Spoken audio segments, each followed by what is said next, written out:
I'm just a travel and history enthusiast, nothing else, friends, nothing else. दोस्तों जहाँ मैं इस समय मौजूद हूँ ये है 5000 साल पुराना मंदिर और पांडवों के समय का है। कहा जाया करता है कि पांडवों ने ही यहाँ पर शिवलिंग की स्थापना की थी और एक शिवलिंग की नहीं 1 लाख से भी ज्यादा शिवलिंग 1.25 लाख शिवलिंग का स्थापना की है पांडवों ने। 1.25 लाख शिवलिंग की स्थापना की है यहाँ पांडवों ने। मैं क्यों बोल रहा हूँ ऐसा, उसके लिए आपको एक चीज समझनी पड़ेगी, वो समझनी पड़ेगी जौनसार बावरिया ट्राइब से। यहाँ आपका जो एरिया है वो पूरा जौनसार का एरिया आता है, पास में बावर का एरिया आता है। जौनसार और बावर में पॉलीएंड्री का कॉन्सेप्ट है। पॉलीएंड्री होता है मल्टी हस्बैंड कॉन्सेप्ट, जैसे कि द्रौपदी जी के 5 पति थे। और उसका विवरण करते हैं कि जब मैंने महादेव को पहली बार देखा तो नंदी को पहली बार देखा, भगवान शिव को पहली बार देखा, माता पार्वती को पहली बार देखा, तो मुझे ब्रह्मांड के अलौकिक होने की मुझे एहसास हो गया उस बात का। मैं वर्ड्स में डिफाइन नहीं कर पा रहा हूँ, मेरे अंदर एक्साइटमेंट तो बहुत है, but I can define in words. हमारे जो हिंदू शासक थे उन्होंने मंदिरों की देखरेख खूब की, पर उसके बाद जब बाहरी शक्तियां आ गई हमारे देश में और मंदिरों में लूटपाट मच गई, तोड़फोड़ मच गई, तो ये मानना तो गलत होगा कि यहाँ कुछ हुआ ही नहीं होगा, ये मंदिर वैसे के वैसे रहे होंगे। दूसरी बात यह है, ये उत्तराखंड का क्षेत्र है, यहाँ प्राकृतिक आपदाएं बहुत आती हैं। जो प्राकृतिक आपदाएं होती है ना, जैसे फ्लड आ गई, बादल फट गया या कुछ और हो गया, तो यहाँ बहुत होता है ऐसा। तो उसकी वजह से यहाँ जो मंदिर हैं वो काफी हद तक अपना इतिहास खो चुके हैं। तो अब मंदिरों के साथ ना मान्यताएं जुड़ गई हैं कि ये उन्होंने बनाया होगा, ये ऐसे बना होगा, ये वैसे बना होगा, जिसकी वजह से जो आने वाले हमारे लोग हैं यहाँ पर वो उनसे जुड़ नहीं पाते तर्कों से। उन्हें लगा करता है कि यार लाक्षा ग्रह तो बरनावा में है, यहाँ 270 किलोमीटर दूर आके कौरव 5000 साल पहले क्यों बनवाएंगे। बल्कि लाक्षा ग्रह का तो एक मोटिव था, क्योंकि पशुपतिनाथ का मेला लगा करता था उस समय महाभारत काल में। आज से 5000 साल पहले मैं आपको बताऊं, सिक्के जो गोल्ड होते थे ना, गोल्ड वो सिर्फ राजा महाराजाओं के पास हुआ करते थे और इंसान बार्टर सिस्टम का इस्तेमाल करता था, यानी कि 2 किलो दूध दो, 2 किलो गेहूं लो, या 2 किलो दूध दो, 2 किलो चावल लो, इस तरीके से। और गौधन को सबसे बड़ा धन माना जाया करता था। ऐसा आप अगर पढ़ेंगे महाभारत के बारे में, सब जगह अलग अलग लिखा है, पर जो मेन चीज है वो सबसे बड़ा धन था गौधन, यानी कि जिसके पास गायें कितनी है उससे उसकी रिचनेस, कितना वो संपन्न है, उससे उसको तोला जाया करता था। अगर आपके पास 100 गाय हैं तो आप अमीर हैं, 1000 हैं तो और अमीर हैं, 1 लाख है तो और अमीर हैं। और सोना जो था वो राजाओं तक ही सीमित था, प्रजा के पास वो सोना नहीं रहा करता।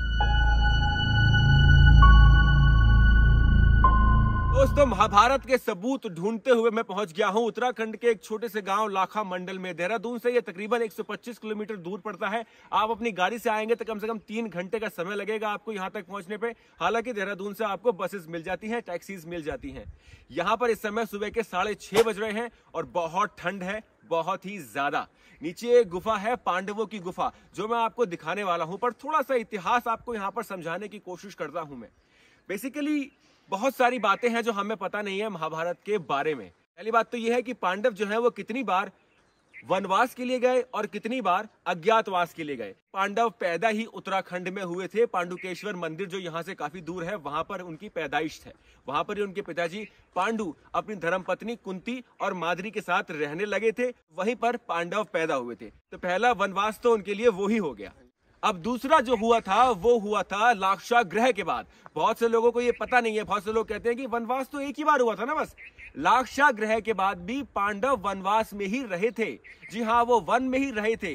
वहां पर भीम जी की शादी हुई थी हिडिंबा से। उसके बाद वहां पर द्रौपदी की भी शादी हुई थी। वनवास के टाइम पर ही द्रौपदी से भी विवाह किया था 5 पांडवों ने। पांचों पांडवों ने नहीं किया था, पर बाद में 5 पांडवों के साथ उनका विवाह हो गया था। उसके बाद भी एक बार सिर्फ अर्जुन 12 वर्ष के वनवास में गए थे, एग्जाइल में गए थे। वो क्यों? वो इसलिए कि जब इंद्रप्रस्थ बन गया था, इंद्रप्रस्थ के बनने के बाद एक बार हुआ ऐसा कि एक ब्राह्मण अर्जुन के पास आता है और बोलता है कि मेरी गाय चोरी हो गई हैं, कृपया मेरी मदद कीजिए। उस समय हुआ ऐसा था कि नारद मुनि के कहने पर 5 पांडवों ने द्रौपदी के साथ एक बार 1 साल में एकांतवास का समय निर्धारित किया था कि उस एकांतवास में दूसरे पांडव जो हैं द्रौपदी के साथ समय नहीं बिताएंगे। अगर बिताया तो उन्हें 12 साल के वनवास में या एग्जाइल में या बाहर जाना पड़ेगा। इस अपनी जो हमारी सीमा है क्षेत्र की, इससे बाहर रहना पड़ेगा, अलग रहना पड़ेगा 12 साल के लिए। पर जब गाय चोरी होती है ब्राह्मण की, तो जिस समय युधिष्ठिर और द्रौपदी एकांत में थे, वहां पर ही उनके हथियार रखे थे। मतलब अर्जुन का धनुष बाण उसी कमरे में था। अर्जुन को यह लगा कि मुझे अपनी जो मेरी प्रजा है उसकी सेवा के लिए अगर मुझे 12 वर्ष के वनवास में जाना पड़े तो कोई बात नहीं। वो युधिष्ठिर से आज्ञा लेकर उस कमरे में चले जाते हैं और उसके बाद वो गौधन की रक्षा करते हैं, गाय को बचा के उस ब्राह्मण को देते हैं। तो युधिष्ठिर कहते हैं कि तुमने अपनी प्रजा के लिए अपना धर्म निभाया है, तुम्हें कोई वनवास में जाने की आवश्यकता नहीं है। पर अर्जुन कहते हैं नहीं, ऐसा नहीं है, मैंने अपना धर्म भले ही निभाया हो, पर मैंने अपनी जो मेरी प्रतिज्ञा थी वो तोड़ी है, जो हमारे बीच में एक संधि हुई थी वो तोड़ी है। इसकी वजह से मैं 12 वर्ष के वनवास में जाऊंगा। और वो गए थे, और वो कहां कहां रहे थे वो जानने की हम कोशिश करते हैं। और उसके बाद भी 5 पांडवों को वनवास हुआ था। कुरुक्षेत्र के युद्ध के बाद 35-36 साल जब हस्तिनापुर पे राज किया पांडवों ने, उसके बाद वो फिर वनवास में ही चले गए थे। तो वनवास बहुत बार हुआ है दोस्तों। तो कभी ये मत सोचिएगा कि यार 12 वर्ष का वनवास था, 1 वर्ष का अज्ञातवास था, उसके बाद पांडवों ने ये किया या उसके बाद से पहले ये किया। वो सब आपको धीरे धीरे मैं बताता रहूंगा, आपको बस वीडियोस को पूरा देखना है। तो अब हम चलते हैं। ये होटल है जहां मैं रुका हूं, होटल देवभूमि। बहुत ही अच्छा होटल है, चीप एंड बेस्ट। आपको आसानी से यहाँ पे 1000-1500 रुपए का रूम मिल जाएगा। रूम बहुत अच्छा है, नो प्रॉब्लम। सर्विस बहुत अच्छी है, लोकल्स का है, पहाड़ियों का है लोकल्स का। और लोकल्स की हेल्प करनी है हमें, ताकि पहाड़ियों का पलायन पहाड़ों से रुके, ताकि हमारे मंदिरों पे फिर से वो धूल मिट्टी ना जमा हो। वो संस्कृति जो आज हमारे पास है वो पहाड़ों में ही हमने संजो कर रखी है, हमने ही नहीं हमारे पूर्वजों ने भी। तो हमें उसकी हेल्प करनी है। चलिए फिर आगे बढ़ते हैं, देखेंगे वो गुफा जहां से पांडव बचकर निकल कर आए थे, जिसको यहाँ के लोग लाक्षागृह की गुफा बोलते हैं। और वहां की कहानी क्या है, यहाँ के लोकल से ही वो जानने की कोशिश करते हैं। चलिए फिर।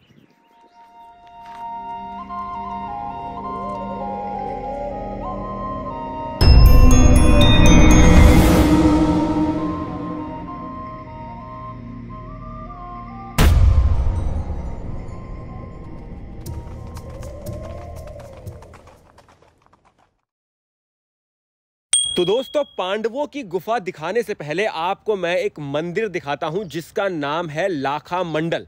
लाखा मतलब लाख, मंडल मतलब शिवलिंग। लाख ये वो वाला लाख नहीं है लाक्षागृह का, ये लाख है, लाख है जैसे कि 1 लाख 2 लाख वाला लाख है। तो लाखों शिवलिंग वाला मंदिर, इसे कहते हैं लाखा मंडल। इसका इतिहास पांडवों के साथ जुड़ा हुआ है, ऐसा मुझे बताया गया है। जैसे जैसे ये वीडियो आगे बढ़ेगा आपको भी इतिहास के बारे में मैं बताता रहूंगा, आपको मंदिर भी दिखाऊंगा और इतिहास भी बताऊंगा। आपसे उम्मीद करता हूं कि इस वीडियो को आप पूरा देखेंगे। इस वीडियो के 2 पार्ट होने वाले हैं दोस्तों, और दूसरे पार्ट के एंड में आपको इस मंदिर से जुड़ी और गुफा से जुड़ी असली बातें मैं बताने वाला हूं। मैंने खूब रिसर्च कर ली है, यहाँ लोकल से बात कर ली है। बस आपको इतना करना है दोस्तों कि इस वीडियो को अंत तक देखना है और जरूर देखना है। चलिए फिर भोलेनाथ के पास चलते हैं। सुबह सुबह भोलेनाथ के दर्शन हो गए, इससे बड़ा शुभ दिन क्या हो सकता है। दोस्तों, मंदिर के प्रांगण में ही बाहर की तरफ एक शिवलिंग है जिसे लोग यहाँ के चिंता हरण शिवलिंग के नाम से बुलाते हैं। शिवलिंग की खास बात यह है कि जब आप उस शिवलिंग पर जल अर्पण करते हैं तो शिवलिंग में आपकी आकृति दिखाई देती है। तो जब भी आप इस मंदिर में आएंगे तो वहां आपको जाना ही जाना है। बाहर की तरफ है मंदिर के वो शिवलिंग, चिंता हरण शिवलिंग। तो मंदिर के इतिहास को जानने से पहले थोड़ा सा मंदिर को भी देख लेते हैं और समझ लेते हैं। जैसे आप मंदिर में एंट्री करते हैं, मंदिर की 2 एंट्रेंस है, एक आगे से है और एक पीछे से। पीछे से आप आएंगे तो गाड़ी भी आपकी मंदिर के बहुत पास तक आ जाएगी। जैसे आप मंदिर में एंट्री करते हैं तो आपको यहाँ पर मंदिरों के अवशेष मिलेंगे जो यहाँ पर पहले हुआ करते थे। 10वीं 12वीं शताब्दी के बनाए हुए मंदिरों के यहाँ पर आपको अवशेष नजर आएंगे। अब आप आएंगे तो आपको लगेगा कि यहाँ पर 1 लाख शिवलिंग तो है नहीं। तो यहाँ आपको बता दूं कि बहुत सारे शिवलिंग को संभाल कर रखा गया है गोदाम में, और बहुत सारे शिवलिंग अभी भी जमीन जमीन के नीचे ही कहीं दबे हुए हैं, जिनको निकालने की कोशिश की जा रही है। पर शायद अभी आर्कियोलॉजिकल सर्वे ऑफ इंडिया ने काम रोक दिया है ताकि इस जगह को और नुकसान ना पहुंचे। और यहाँ टूरिस्ट भी बहुत कम आता है तो कोई इंटरेस्ट भी नहीं लिया करता। मंदिर बहुत ही खूबसूरत है दोस्तों, बहुत ही खूबसूरत। मंदिर से नज़ारे आपको ऐसे ऐसे मिलने वाले हैं कि आपको यहाँ आके यहीं बस जाने का मन करेगा। सामने खूबसूरत पहाड़ है, सूर्य उदय हो रहा है, शिवलिंग मौजूद है, जल अभिषेक करने को मिल रहा है, और क्या चाहिए। तो ये है मंदिर दोस्तों, बहुत ही खूबसूरत। पर अब जान लेते हैं इस मंदिर से जुड़ा हुआ इतिहास, जो महाभारत के साथ जुड़ा हुआ है, क्योंकि मुझे इतिहास को जानने में बहुत इंटरेस्ट है और कहीं ना कहीं मुझे ऐसा लगता है कि आपको भी उतना ही इंटरेस्ट है, शायद थोड़ा कम या ज्यादा, पर इंटरेस्ट तो उतना ही होगा। तो जानते हैं इस जगह के और इस मंदिर के उस इतिहास के बारे में जो महाभारत काल से जुड़ा हुआ है। ये दोस्तों नंदी हैं, 2 नंदी हैं और दोनों ही क्षतिग्रस्त हो चुके हैं। देख रहे हैं आप, नंदी के ऊपर ये होल बना हुआ है और यहाँ से इनका ये जो पोर्शन है ये गायब है। और यहाँ भी देख रहे हैं आप, एक ये लाइन आ रखी है। यहाँ पर ऐसा लगता है कि बहुत सारे शिव मंदिर रहे होंगे। अच्छा, तो दोस्तों ये है हमारे मंदिर के पुजारी और हमारे गाइड। अरे वाह, काफी पुराना है ये 5000 वर्ष पुराना है मंदिर है। तो ये मूर्तियां ऐसे क्यों रखी हुई हैं? ये शिव परिवार है ये। अच्छा, ये पूरा यमुना जी है, अष्टग्रह है, नवग्रह है। ये पार्वती माता के पैर के निशान है, छोटे बचपन के। जब बचपन के? हाँ, बचपन के ये। अच्छा, देखिए गड्ढे में ऐसे वो पत्थर में पैर के निशान बने हुए हैं। अरे वाह, वेरी नाइस। ये मूर्तियां कितनी पुरानी होगी? बहुत पुरानी है जी। छू लेंगे? हाँ, छू लो। सब पत्थर के बने हुए हैं सर। ये वाला जो है, इससे जो है ये पांडवों के टाइम का बना हुआ है ये मंदिर ना। ये क्या है? इसमें हवन करते हैं। अच्छा, इसमें हवन करते हैं। और ये शिवलिंग है, ये भी शिवलिंग है। अच्छा। हाँ, मतलब ये पांडवों तो ने उसका लकड़ी का बना हुआ है शायद? नहीं, लकड़ी का नहीं, ये सब पत्थर के हैं। सब पत्थर पे हुई है नक्काशी? पत्थर के बने हुए सर। अरे ये बाद में बनाया गया है ना ये लकड़ी का। और जो ये वाला हिस्सा है ये पहले से बना हुआ है। और वो जो मेन शिवलिंग है वो हाँ, है? ये शिवलिंग है, मेन शिवलिंग है। सबसे पुराना वही है? पुराना ये है जो मंदिर बना हुआ है।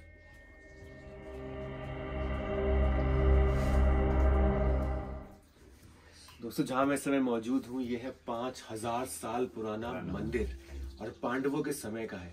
कहा जाया करता है कि पांडवों ने ही यहाँ पर शिवलिंग की स्थापना की थी, और एक शिवलिंग की नहीं, 1 लाख से भी ज्यादा शिवलिंग, 1.25 लाख शिवलिंग का स्थापना की है पांडवों ने। 1.25 लाख शिवलिंग की स्थापना की है यहाँ पांडवों ने। दोस्तों, आप अपने जीवन में और कुछ करें या ना करें, यहाँ दर्शन करने एक बार मेरे कहने पे जरूर आइएगा। इस मंदिर के से जुड़ी और इतिहास की बातें आपको बताऊंगा। पहले ये मूर्तियां देख लीजिए। ये आप देख रहे हैं, ये पूरा शिव परिवार है। हालांकि ये, अगर आप, मैं मूर्तियों को आपको दिखाऊं यहाँ पास से, एक बार पास से दिखाना, तो थोड़ा सा इन मूर्तियों में अब जैसे कि क्षति पहुंच चुकी है, नुकसान पहुंच चुका है, क्योंकि बहुत पुरानी हो चुकी है। औरंगजेब ने खंडित किया है मुगलों ने। कहते हैं कि औरंगजेब ने इन्हें खंडित किया है। हालांकि औरंगजेब के बाद जो अंग्रेज आए होंगे उन्होंने भी मंदिर को लूटने की कोशिश की होगी, उन्होंने भी खंडित की होगी। तो यहाँ पर लेकिन सोचिए कितने सारे मंदिर बने होंगे। कलाकृतियां देखिए आप, कितनी अच्छी तरीके से नक्काशी हो रखी है। और ये आज की नहीं है, ये हजारों साल पुरानी है दोस्तों। पत्थर के ऊपर पत्थर लगाकर ये मंदिर बनाए गए हैं। इसमें किसी प्रकार के सीमेंट का इस्तेमाल नहीं किया गया, कोई सरिया वरिया नहीं है, सिर्फ पत्थर और लकड़ी से ये मंदिर बने हैं। ये देखिए दोस्तों। तो दोस्तों, मैं आ गया हूँ उस मेन मंदिर में जिसे हम लाखा मंडल के नाम से जानते हैं। लोकल्स का ये मानना है कि जब पांडव अपनी शिक्षा पूरी करने के बाद हस्तिनापुर गए थे, तो उसके बाद फिर दुर्योधन ने और मामा शकुनी ने मिलकर यहाँ पर, ये जगह हस्तिनापुर से तकरीबन 270 किलोमीटर दूर पड़ती है। गाड़ी से भी आएंगे आप तो 7, साढ़े 7, 8 घंटे आपको यहाँ लगेंगे। सोचिए उस समय यहाँ लाक्षागृह बनाना शायद थोड़ा मुश्किल रहा होगा, क्योंकि उस समय पहाड़ के ऊपर जगह थी। वर्णावत जो बरनावा है वो लाक्षागृह ज्यादा ऐसा लगा करता है कि सच रहा होगा।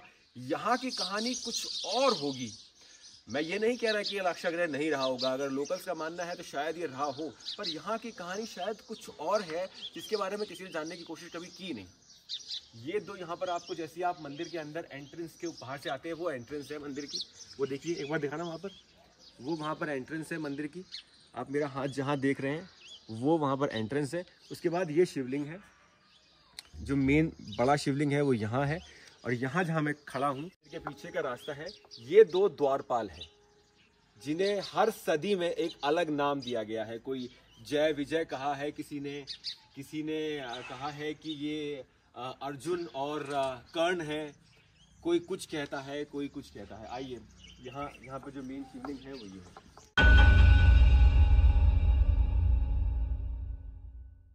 तो दोस्तों, पांडवों का इतिहास तकरीबन 5000 साल पुराना है, जो हम जानते हैं, जिस तरीके से हम जानते हैं। और जिससे जैसे इतिहास आगे बढ़ा वैसे वैसे इतिहास के साथ कहानियाँ जुड़ती चली गई। एक मान्यता ये है कि लाक्षागृह वाली, जो मैंने आपको बताई कि यहाँ पर कौरवों ने लाक्षागृह बनाया था पांडवों को जलाने के लिए, पर पांडव यहाँ से बचकर निकलकर चले गए थे। और आगे वो गुफा भी है। गुफा जब आप देख लोगे तो आपको ये अंदाज़ा होगा कि शायद लाक्षागृह वाली जो मान्यता है वो इतना ज़्यादा आपको सही लगे न लगे पता नहीं, पर मुझे ऐसा लगा करता है कि लाक्षागृह से अच्छी मान्यता जो अब मैं बताऊंगा शायद वो है।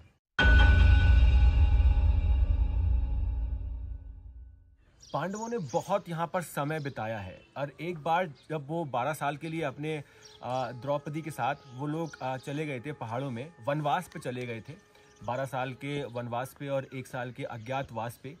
तो यहाँ से तकरीबन 3.5 घंटे का रास्ता है हनुमान चट्टी का, जहाँ पर भीम जी ने हनुमान जी के दर्शन किए थे। तो उस समय की मुझे ये लगता है यहाँ की जो मान्यता है उस समय से जुड़ी होगी, और तब पांडवों ने यहाँ पर समय बिताया होगा। मैं क्यों बोल रहा हूँ ऐसा, उसके लिए आपको एक चीज़ समझनी पड़ेगी। वो समझनी पड़ेगी जौनसार बावर ये ट्राइब से। यहाँ का जो एरिया है वो पूरा जौनसार का एरिया आता है, पास में बावर का एरिया आता है। जौनसार और बावर में पॉलीएंड्री का कॉन्सेप्ट है। पॉलीएंड्री होता है मल्टी हस्बैंड कॉन्सेप्ट। जैसे कि द्रौपदी जी के 5 पति थे, अब वो भले ही किसी वजह से बने हों पर थे। जब वो लोग यहाँ रहा करते थे तो यहाँ के जो लोकल ट्राइब्स हैं, जो जौनसार का एरिया है, उन्हें अब हम जौनसार कहते हैं, बाकी पहले कुछ और रहे होंगे वो, तो उन्होंने वो कॉन्सेप्ट अपना लिया।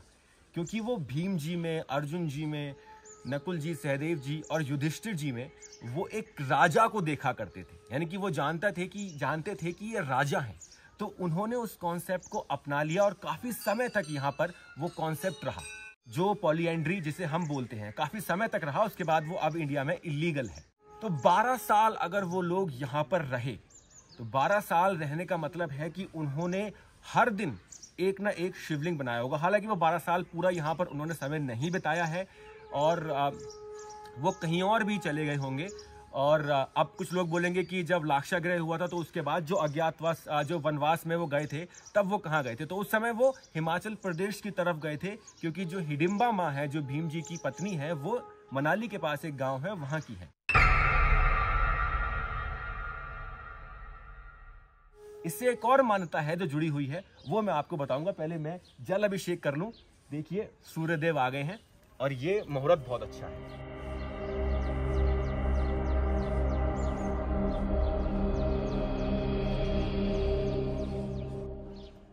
बहुत ही बेहतरीन नज़ारा है। हालांकि यहाँ जो पर्यटक है वो इतना आता नहीं है, क्योंकि जो मान्यताएं हैं वो ठीक से एक्सप्लेन नहीं की गई हैं, समझाया नहीं गया है उन्हें।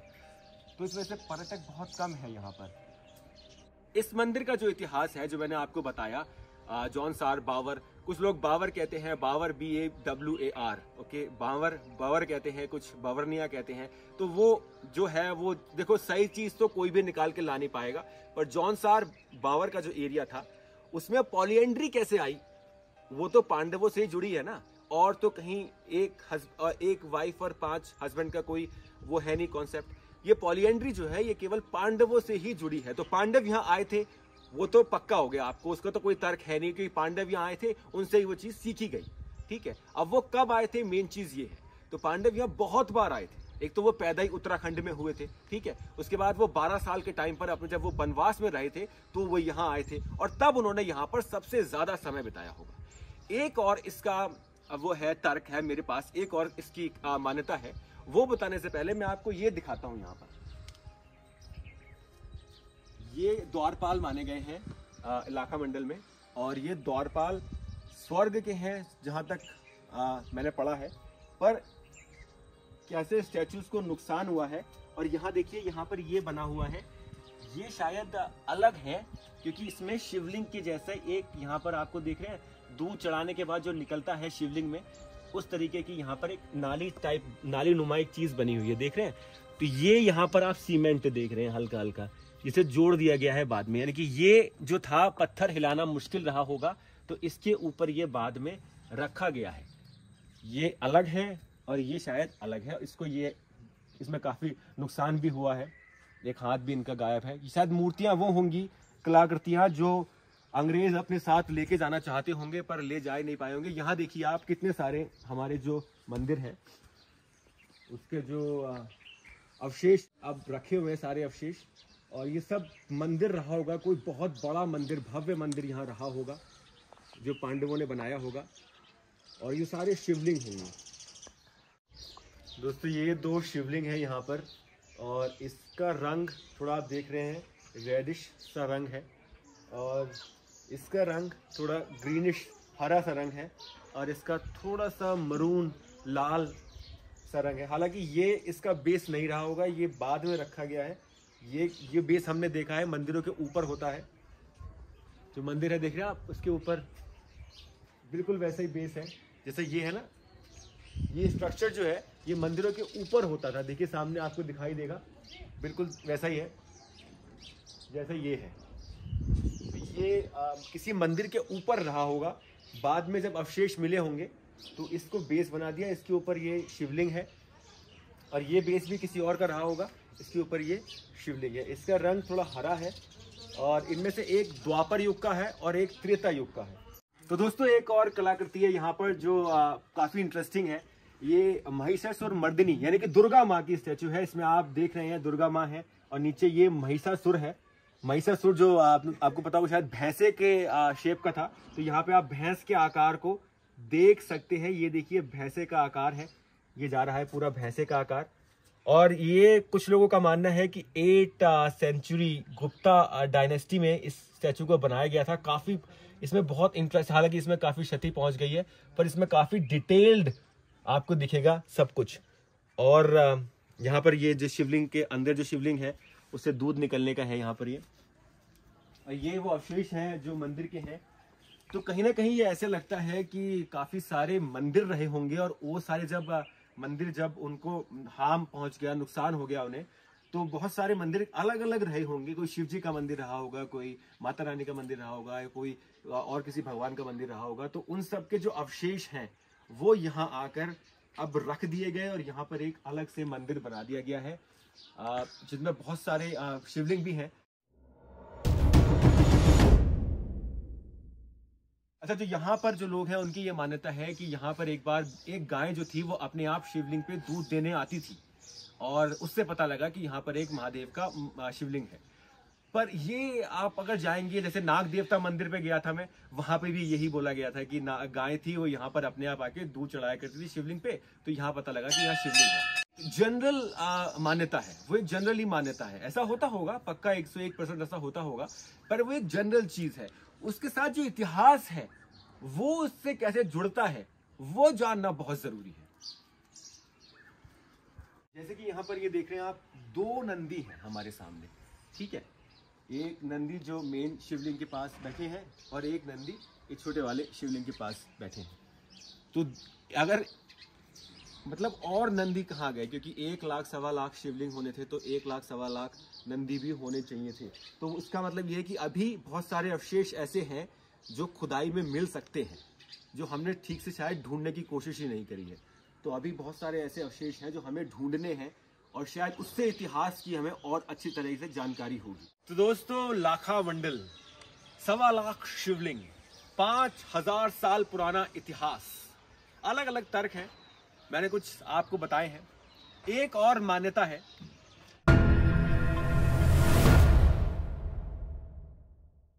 जो मुझे मिलती है हमारी पुस्तक में से और रिसर्च करने के बाद। हुआ ऐसा था कि जब महाभारत का युद्ध चल रहा था, कुरुक्षेत्र का जब युद्ध चल रहा था, तो 13वें दिन अभिमन्यु चक्रव्यूह में फंस जाता है, और जयद्रथ पीछे से वार करके अभिमन्यु वीरगति को प्राप्त हो जाते हैं, ठीक है। अब क्या होता है कि अर्जुन ये शपथ लेता है कि मैं कल शाम तक सूर्यास्त होने से पहले ही जयद्रथ का वध कर दूंगा।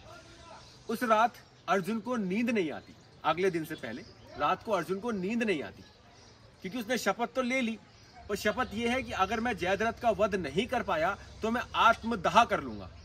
तो अर्जुन को कहीं ना कहीं ऐसा फील होता है, नारायण उसके साथ है अर्जुन के, पर उसको कहीं ना कहीं ऐसा फील होता है कि शायद अगर बाई चांस 1% अगर मैं जयद्रथ को नहीं मार पाया, क्योंकि 11 अक्षौहिणी सेना जयद्रथ के पीछे होंगी, उसको उसकी रक्षा कर रही होंगी, अगर बाई चांस किसी कारणवश मैं जयद्रथ को नहीं मार पाया तो मेरी वजह से हम लोग ये युद्ध हार जाएंगे।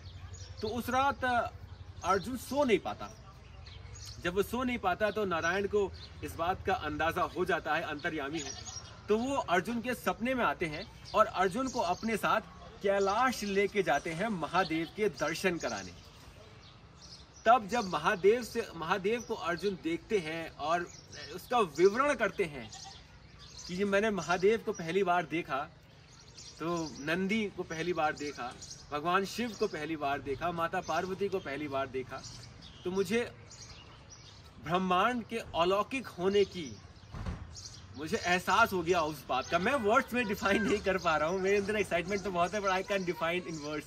तो उन्हें इस बात का अंदाजा होता है कि सब कुछ हो सकता है अगर तुम्हारे साथ भोलेनाथ है तो जब कुरुक्षेत्र का युद्ध खत्म हो जाता है, हस्तिनापुर पे राज करने के बाद, ये मेरी एक और मान्यता है कि उसके बाद शायद यहाँ पर पांडव आए होंगे, उसके बाद आए होंगे, युद्ध के बाद जब वो चल दिए हैं स्वर्गारोहण की तरफ, मतलब स्वर्ग के रास्ते पे वो चले थे, तो शायद उन्होंने यहाँ अपना काफी समय बिताया होगा, और जितने दिन बिताए होंगे हर पांडव ने एक एक शिवलिंग बनाया होगा, द्रौपदी ने भी एक शिवलिंग बनाया होगा, और हो सकता है कि तभी यहाँ के जो लोकल्स हैं वो उनकी पूजा करने लगे हों, उनको मानने लगे हों, क्योंकि वो तो राजा ही थे, तो राजा को तो प्रजा मानती है, तो वो मानने लगे हों। और वहाँ से भी हो सकता है कि जॉनसार एरिया में पॉलीएंड्री की शुरुआत हुई हो, एक वो भी कारण हो सकता है। तो ये भी एक मान्यता है। तो जो लाक्षागृह की मान्यता है, उसके साथ साथ और भी मान्यताएं मैंने आपको बताई हैं जो इस जगह से जुड़ी हुई हैं, पर एक बात तो सच है, सही है कि पांडवों से इस जगह का अच्छा खासा इतिहास जुड़ा हुआ है। और अगर आप महाभारत के कुछ जिंदा सबूत देखना चाहते हैं तो ये उनमें से एक है जहां आपको एक बार अपनी लाइफ में अवश्य आना चाहिए। और यहाँ आप गाइड हायर कीजिए, अच्छे होटल हैं, बहुत अच्छा माहौल है यहाँ पर, बहुत ही अच्छा माहौल है, बहुत अच्छा एनवायरनमेंट है, फ्रेश एयर है। सुबह सुबह आपको ऐसा लगेगा, जब आप उठेंगे अपने होटल से, जब मैं सुबह सुबह आया उठकर, तो ऐसा लगा ये पहाड़ जो है ना, मेरे सामने ये शिवलिंग दिखाई पड़ रहा था मुझे कि ये शिवलिंग है। तो उत्तराखंड बेसिकली देवभूमि इसीलिए है क्योंकि यहाँ पहाड़ नहीं है, यहाँ पर शिवलिंग, आप पहाड़ को भी शिवलिंग मान सकते हैं, क्योंकि वरुण देव जल अभिषेक करते हैं उन पर, गंगा बहती है वहां से, तो शिव का ही रूप है वो। लाखा मंडल दोस्तों, कैसा लगा आपको ये वीडियो? उम्मीद करता हूँ पसंद आया होगा, और आप एक बार आए यहाँ पर अवश्य, आपको भी वही अनुभव होगा जो मुझे हो रहा है। जय श्री कृष्ण।